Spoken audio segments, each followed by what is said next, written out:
It's a beautiful fall morning to start the Thanksgiving week here in northern Utah. We've got temperatures in the mid-20s, cold and crisp, with some fresh snow on the nearby Wasatch Mountains. Seems like a perfect time to go camping. We're going to head to where it's only slightly warmer in Utah's Dixie, down south near the gates of Zion National Park. So come along with us on this episode of Grand Adventure.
Well, as you can see, we got a beautiful spot, but it was kind of a pain getting here.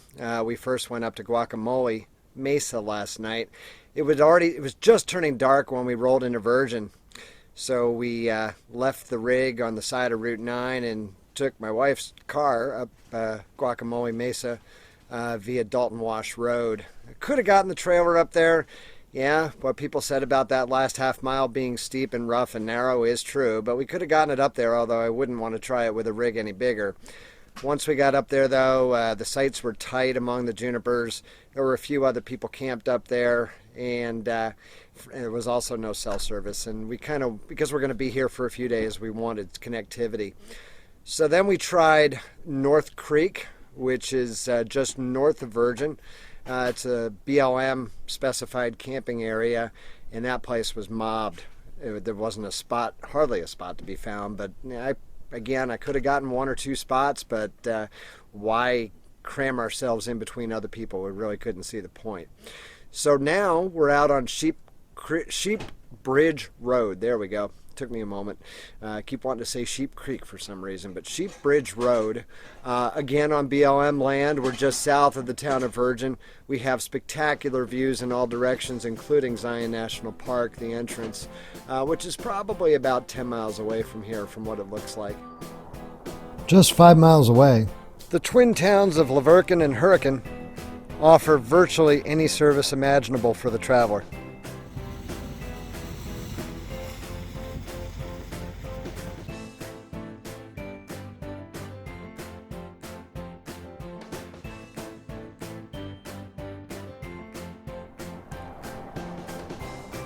The Maverick in Laverton not only has broad lanes for both gas and diesel, specifically earmarked for RVs, but they also have a free RV dump with any purchase.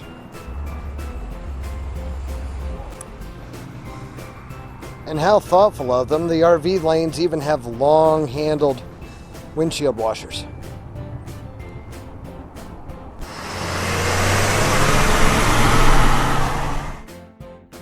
But even though the name of the town is spelled hurricane, like the storm, don't pronounce it that way, you'll sound like a tourist. Around here, it's hurricane. There's even an RV dealer in Hurricane where I managed to pick up a replacement pump strainer. Hopefully that's the source of the air that I'm getting in my lines. Our boondocking site off Sheep Bridge Road, just outside the town of Virgin, was on BLM land. But there's a ton of BLM land surrounding the entrance of Zion National Park, with lots of great boondocking opportunities. Now this is what I call a campsite with a view. While scouting around, we found this spot on BLM land on the road leading from Apple Valley to Gooseberry Mesa.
But if you decide to stay at Gooseberry, don't be tempted to take the obvious shortcut along the Smithsonian Butte National Backcountry Byway to get to Zion via Rockville. I don't recommend it for anybody with any kind of RV.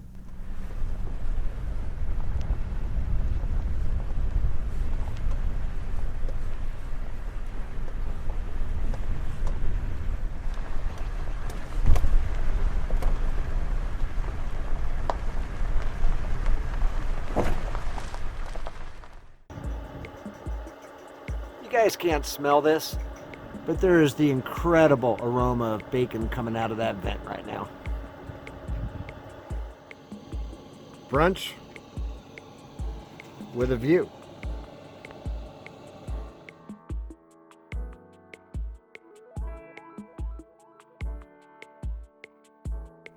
After all of the monkeying around we had done, it was finally time to go explore Zion National Park after brunch. When we got there, they were running mandatory visitor shuttles, and as dogs are not allowed on the shuttles, we opted to simply drive through to the east entrance this day, and I would return the following day without the dogs, and when shuttles would not be running, to hike Angel's Landing. The place was absolutely mobbed. It was hard to even find a place to pull off the road to film, so I was relegated to simply filming out the windshield with an action camera.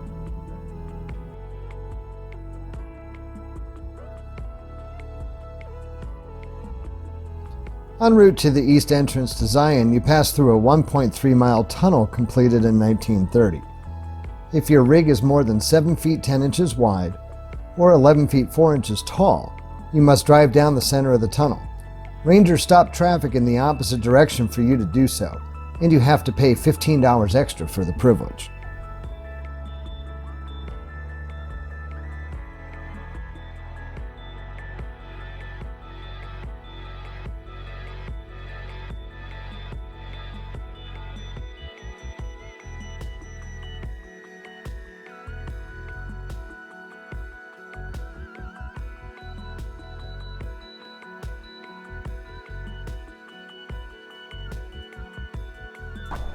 kitschy roadside attractions are part of what make backroads travel in America so interesting.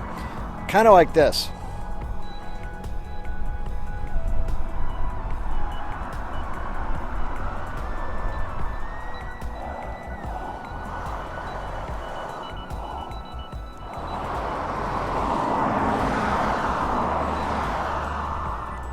The buildings in this mock western town are all rather cartoonesque in style. Is that even a word? But it's really well done. That storefront is Miss Molly's House of Negotiable Affection.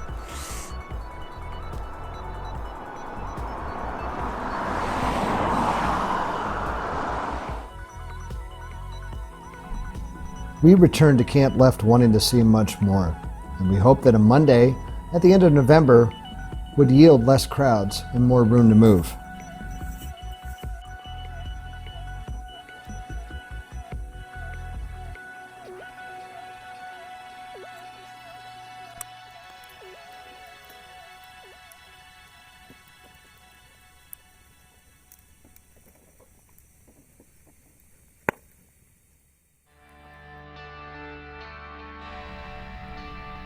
Alas, it did not. With the shuttle buses not running, if anything, it was actually even worse. Folks crowded the main canyon road to the point where it was nearly impassable.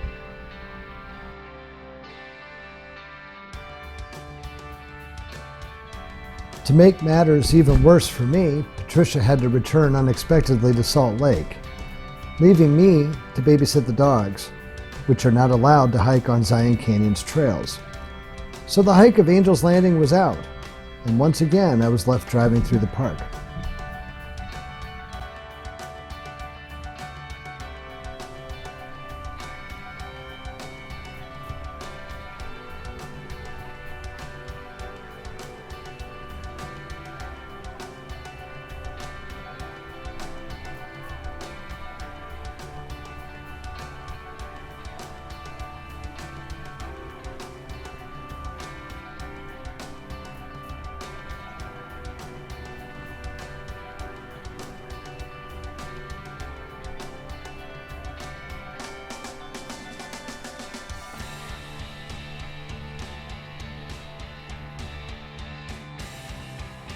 If you look to that opposite canyon wall, you can actually see hikers ascending the west rim en route to Angel's Landing, perhaps the park's most famed hiking destination, and the hike that I was supposed to do today.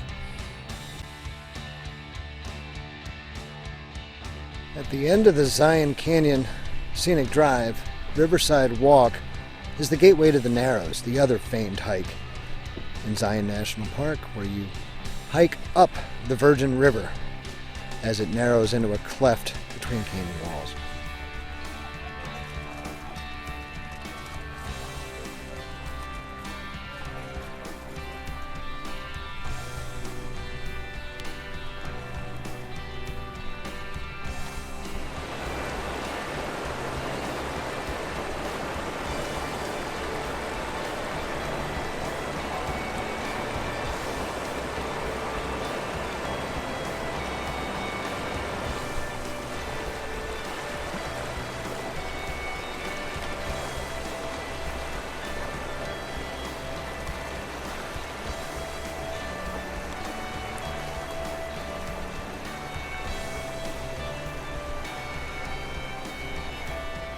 This is where the Virgin River flows out of the Narrows, visible around the next bend in the canyon.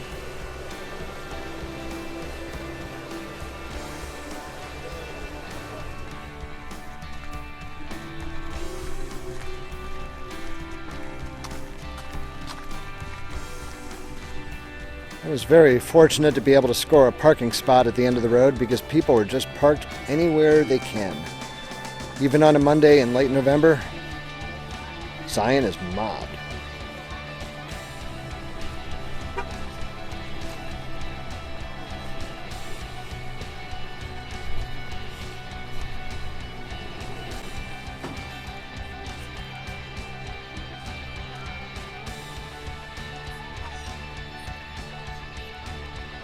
Well, I'd hope to be able to show you a little more of Zion National Park, but with the dogs, I can't bring you hiking with me.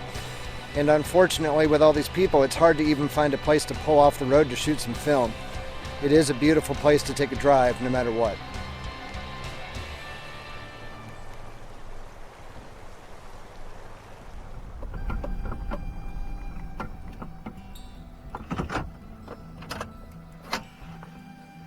You know, on that whole 15-mile drive back from camp, I was left to ponder our experience at Zion.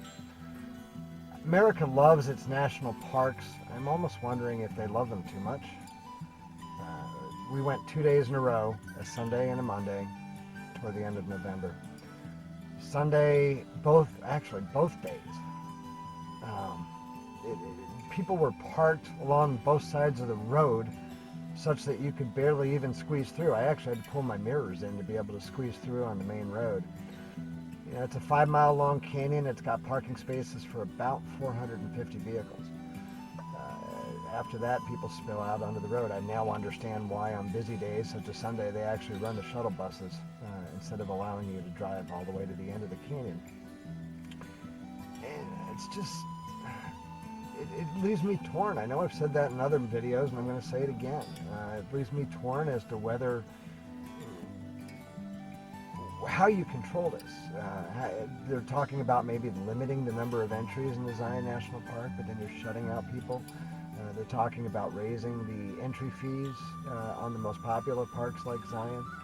I get it, but it shuts a lot of people out. So I don't know that there really is an easy answer. Well, all those people crowding Zion today prompted me to make a last-minute decision. It's only the Monday of Thanksgiving week, and I'm sure come the holiday, by Wednesday or Thursday, it's going to be even much, much busier around here.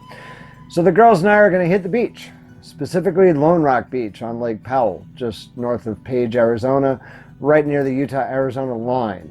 We're going to pack up and head over there tomorrow. It's about a 2.5-hour drive. We hope that you'll join us there on an upcoming episode of Grand Adventure. You know, as long as I have your attention, can we have a little heart-to-heart for a second? You know those like buttons, the thumbs up, where you get to express your like of a video? You may not realize it, but Google's search algorithm actually uses those as a significant portion of how they recommend new videos or channels to viewers. And as a brand new channel ourselves, we'd really appreciate it if you like this video, give it a thumbs up down below. Also, if you haven't yet subscribed, please do so you can come along on all of our grand adventures. You can do so right here on the screen or on the red subscribe button on the YouTube page hosting this video. And remember, until next time, life is nothing but a grand adventure. We'll see you soon.